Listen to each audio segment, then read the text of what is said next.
Elizabeth? I don't know if you want to give us some thoughts on that. Oh, you indicated you had definitely, being as careful in my wording as possible because, I have a mother and I had grandmothers who passed, and I would hate for anyone to say anything about them in their passing. But from a political perspective, as a Pan-Africanist, in the interest of truth and justice and righteousness and universal order, I don't see how any African can celebrate her life. Her life was about the colonization of African people. Her life was about the assassination of African leaders. Her life was about the total control and domination and exploitation of African resources. The question that has to be asked about the British monarchy is how did they become so wealthy? They became wealthy off of slavery. They became wealthy off of colonization. And Queen Elizabeth, to be honest with you, there's no other name that could go before hers when you discuss neocolonialism. Yes, slavery was already in effect when she was born.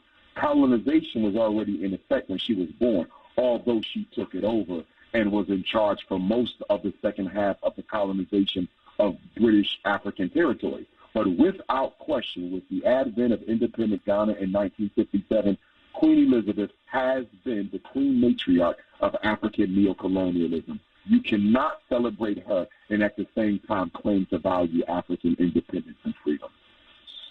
Yeah, but Dr. Johnson, though, she also, Britain eliminated slavery 32 years before the United States did, which I would think is something that's favorable in terms of how they acted. She wasn't born yet. The British Empire eliminated slavery 32 years before the United States did, not Queen Elizabeth.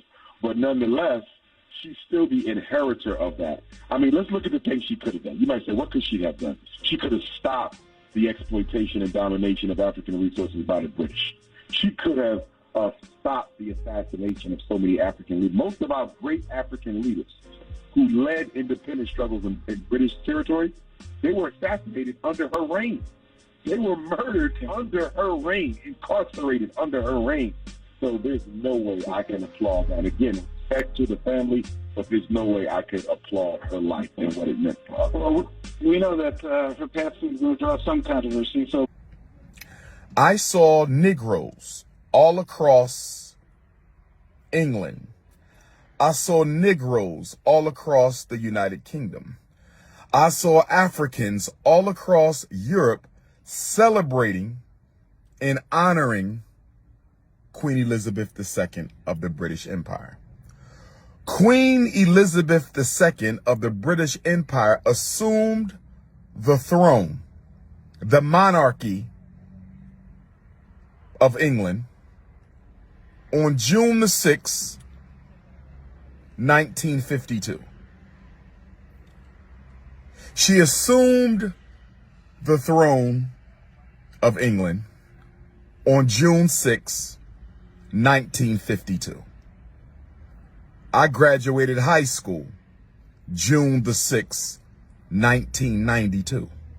So when I graduated high school on June the 6th, 1992, she had already been on the throne for 40 years. June 6, 1952, she gets the throne.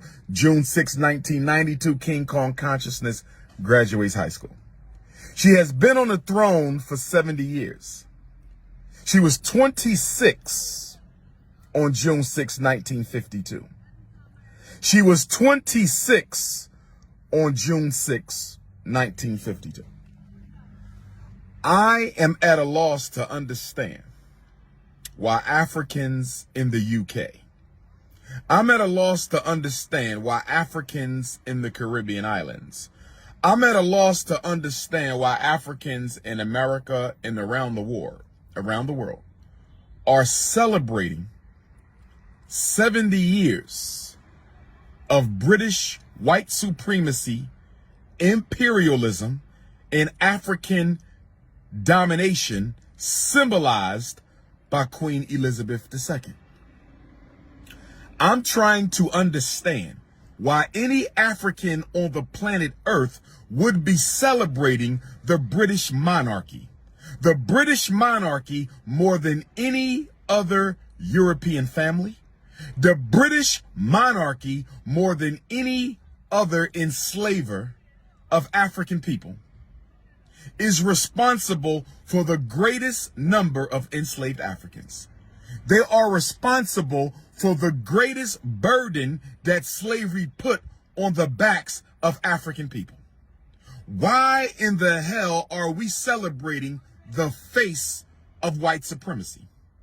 For those of you who do not know, when the most honorable Marcus Messiah Garvey, the greatest Pan-Africanist of all time and the greatest human organizer in world history, when the most honorable Marcus Messiah Garvey, the greatest Pan-Africanist of all time and the greatest organizer in human history, when the most honorable Marcus Messiah Garvey, the greatest Pan-Africanist of all time and the greatest human organizer in history, when he brought forth the largest black organization in modern history, the Universal Negro Improvement Association and African Communities League in 1914.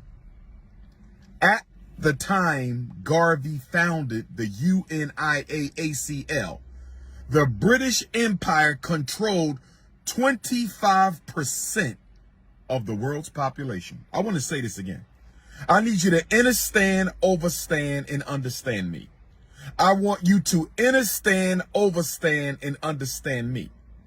When Garvey created the UNIAACL, the British Empire controlled 25% of the entire population of the planet Earth.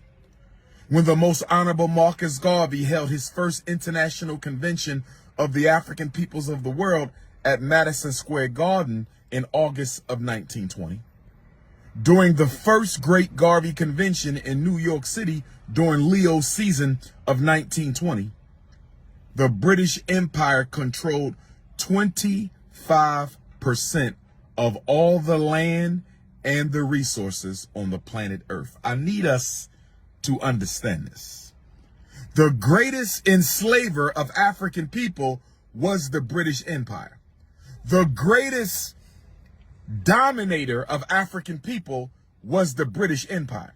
The greatest thief and exploiter and monopolizer and controller of African resources was the British Empire. Nigeria, oil, gas, gold, resource rape under the authority of the Queen of England. I'm trying to understand. Jamaica under the Queen of England. I'm trying to understand. All the islands of the Caribbean controlled by the British. All the countries in Africa controlled by the British